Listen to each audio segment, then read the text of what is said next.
Bonjour, j'espère que tu vas bien. Alors aujourd'hui, je souhaitais te parler d'une thématique à laquelle tu peux être confronté en tant qu'entrepreneur, qui est celle de l'échec. Voilà. Effectivement, la perception que tu peux avoir de l'échec peut t'empêcher de développer ton entreprise et te bloquer.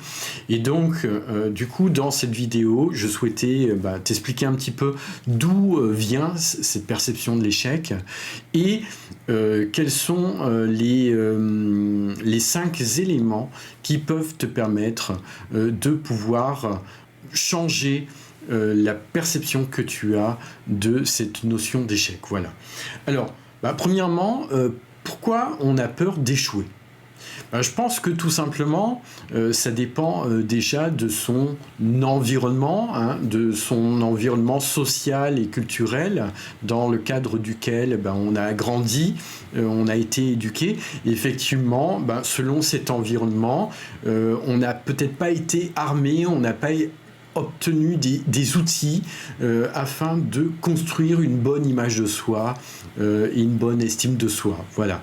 Mais de toute façon, ça peut changer si vous le souhaitez. Le deuxième point, c'est tout simplement la pression sociale. C'est-à-dire que, il y a une image du succès, de la réussite sociale que l'on peut se faire, et que si toi tu dévies un petit peu de cette image, à ce moment-là, il y a une sorte de pression un petit peu fallacieuse qui peut te bloquer, voilà. Et c'est aussi l'image du succès, réussir à tout prix. Mais là est la question, c'est quoi le succès ? Et le succès pour l'un n'est pas le succès pour l'autre. Voilà, la perception du succès est différente selon les individus. Et le troisième point, c'est peut-être qu'une première expérience, qu'elle soit professionnelle ou qu'elle soit personnelle, a pu te bloquer. Et à ce moment-là, on se souvient de cette première expérience et on a conservé de mauvaises sensations. Et on a du mal justement à répéter cette expérience parce que justement on va avoir ce sentiment d'échec qui est dont on s'est imprégné tout simplement lors de cette première expérience. Donc, on peut faire quelque chose par rapport à cette notion d'échec, pour dépasser cette peur. Et je pense que le premier élément qui est important, c'est véritablement de faire de nouvelles expériences. Alors ça veut dire quoi ? Ça veut dire sortir de sa zone de confort, sortir pourquoi pas de sa routine et de son quotidien pour oser faire des choses que l'on n'a jamais fait auparavant. Voilà, c'est-à-dire par exemple, tu sors de ton travail à 6h du soir ou de ton local, au lieu d'aller directement chez toi, tu peux pourquoi pas appeler des amis et prendre un apéro ou appeler des amis ou faire un détour, te détendre dans un parc, mais couper les choses, pourquoi pas également rencontrer des personnes qui font pas partie de ton cercle d'amitié, qui ont une autre façon de penser que toi, ou alors envisager un voyage que tu avais en tête depuis longtemps. Voilà. Mais ça c'est important parce que en te confrontant à l'inconnu de façon régulière, c'est ça qui va te permettre justement de surmonter ces notions d'échec et d'avoir moins peur justement face à l'inconnu et de pouvoir envisager de nouvelles solutions. Voilà. Donc ça, c'est vraiment un premier élément qui est important. Le deuxième élément, c'est celui d'accepter de se confronter à l'échec, c'est-à-dire de sortir d'une posture de procrastination où justement tu veux à tout prix trouver une solution, tu veux réfléchir cette solution, mais où tu n'agis pas. Et je pense que la meilleure façon de pouvoir surmonter cette perception d'échec, c'est d'agir en permanence. Et j'utiliserai 3 mots pour un entrepreneur, c'est tester, analyser, décider. C'est-à-dire que par rapport à n'importe quel projet, c'est pouvoir justement tester une idée, tester une décision que tu as dans la tête et pouvoir la confronter au marché, la faire valider par tes clients. Mais dans tous les cas, ne pas rester avec ces idées, les confronter directement. Et pourquoi c'est si important ? Parce que c'est ce qui peut faire la différence entre 2 entrepreneurs. Un entrepreneur très compétent, mais qui a peur de prendre des décisions parce qu'il a peur de l'échec, tout simplement parce qu'il anticipe ces échecs-là. Et puis un entrepreneur qui agit et qui agit tout le temps.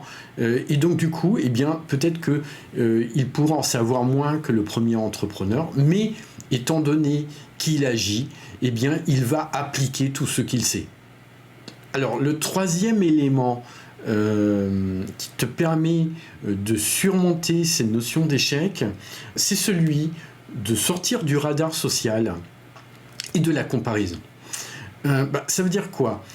C'est que la plupart du temps, finalement, quand on a peur d'échouer, c'est surtout que l'on a peur du regard des autres. On a peur d'être jugé pour le résultat que l'on va obtenir. Mais tu peux aussi, un instant te poser et t'interroger finalement par rapport au problème que tu rencontres, quelle est la meilleure personne qui est en capacité de juger si c'est toi-même ? Qui peut savoir ce qui est le mieux pour toi, si ce n'est que toi-même ? Voilà. Je pense qu'il faut vraiment se dégager du jugement des autres, parce que c'est quelque chose qui peut te freiner dans le développement de ton entreprise. Effectivement, ça ne veut pas dire pour autant qu'il ne faut pas écouter l'opinion des autres, mais au final, c'est toi qui décides, et je dirais presque, c'est toi qui assumes tes décisions, et que même si ça n'a pas été les bonnes, ce n'est pas grave, tu te rends responsable. Voilà.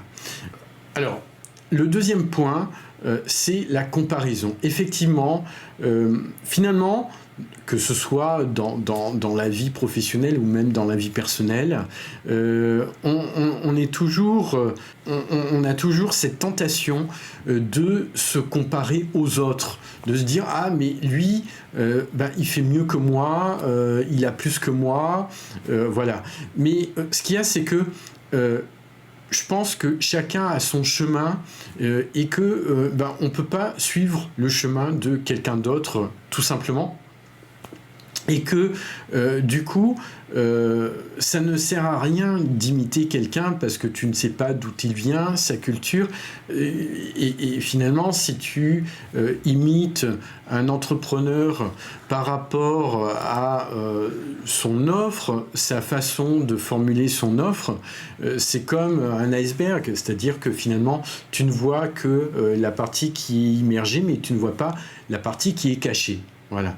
Et donc, ce qui est important, c'est de comprendre toi-même quelle est ta mission, pourquoi tu es fait, et que peut-être que si tu ne réussis pas sur ce point, c'est tout simplement parce que tu ne devais pas réussir, c'était pas ton chemin, et que c'est ça ce que l'on appelle la flexibilité, c'est d'accepter ces choses-là, et que peut-être demain tu vas échouer là où ton voisin va réussir, ou que tu vas réussir et que lui, 2 ans plus tard, il va échouer. On n'en sait rien. Voilà. On n'en sait vraiment rien. Et que ce qui est important, du coup, c'est d'être vraiment tolérant et doux avec soi, comme on pourrait dire, c'est-à-dire doux avec soi, avec soi-même, avec l'image que l'on a de soi, être tolérant et être exigeant plutôt avec ses actions, mais pas avec soi-même. Décoller bien les choses entre, d'un côté, il y a les actions que je fais, et d'un autre, il y a moi-même. Voilà. Un quatrième point, c'est se préparer à réussir. Ben, effectivement, au lieu de penser à échouer, peut-être ce qui est plus intéressant, c'est de se préparer à la réussite, parce que si on se prépare, eh bien, on a plus de chances de réussir. Et cela provient de l'image que l'on peut avoir de soi. C'est-à-dire que si finalement on se trouve dans la posture de l'imposteur, si on se sous-estime, si plutôt on envisage les choses de façon négative, eh bien c'est ce qui peut arriver, hein, tout simplement. En fait, vous n'obtiendrez que le résultat de ce que vous pensez. Voilà. Donc ça, c'est véritablement important.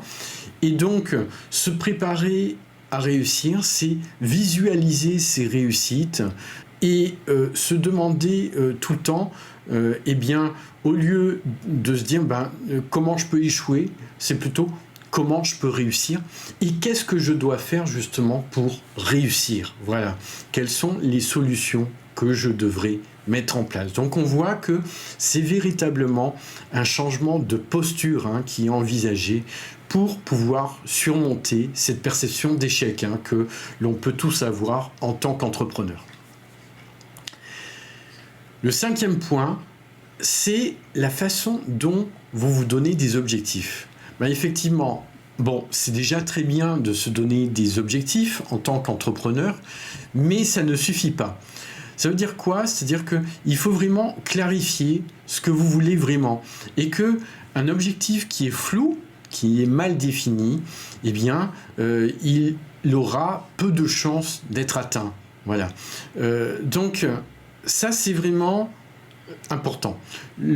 L'autre chose qui est importante, c'est d'accompagner ces objectifs de bonnes sensations. Si finalement ces objectifs sont forcés, que vous avez de mauvaises sensations, par exemple vous souhaitez obtenir de nouveaux clients, mais les sensations que vous avez c'est comment je vais faire? Je vais avoir des problèmes d'organisation, je ne vais pas savoir comment argumenter, il va falloir créer de nouvelles offres. En fait, voilà, si finalement dans ces objectifs, vos sensations ne sont pas les bonnes, eh bien, pareil, vous allez avoir du mal à concrétiser ces objectifs. Voilà. Si, même chose, vous imaginez plus d'ennui que de satisfaction à atteindre un objectif, eh bien, vous allez avoir du mal à atteindre cet objectif. La question, c'est toujours, si je veux obtenir 10 000 € de rémunération dans le mois, ou si je veux être rentier, etc. En fait, il ne suffit pas d'avoir de l'argent, il ne suffit pas de réussir. Il faut savoir pourquoi. Pourquoi on veut cela? En quoi ça va être important pour soi? Parce que plus c'est important pour soi, et plus on peut l'obtenir. Si on veut obtenir, par exemple, une dizaine d'appartements, mais on ne sait pas pourquoi, c'est juste pour dire que je les ai, que je les possède, eh bien, ça ne va pas fonctionner. Il faut vraiment que ça ait du sens pour toi et que ça corresponde à ta mission. Voilà, tout simplement. Voilà, donc je souhaitais vraiment te partager ces quelques idées sur comment surmonter cet échec. Si tu as apprécié cette vidéo, n'hésite pas à mettre un commentaire. Et puis tu peux toujours t'abonner à ma chaîne. J'en serai très heureux. À très bientôt. Au revoir.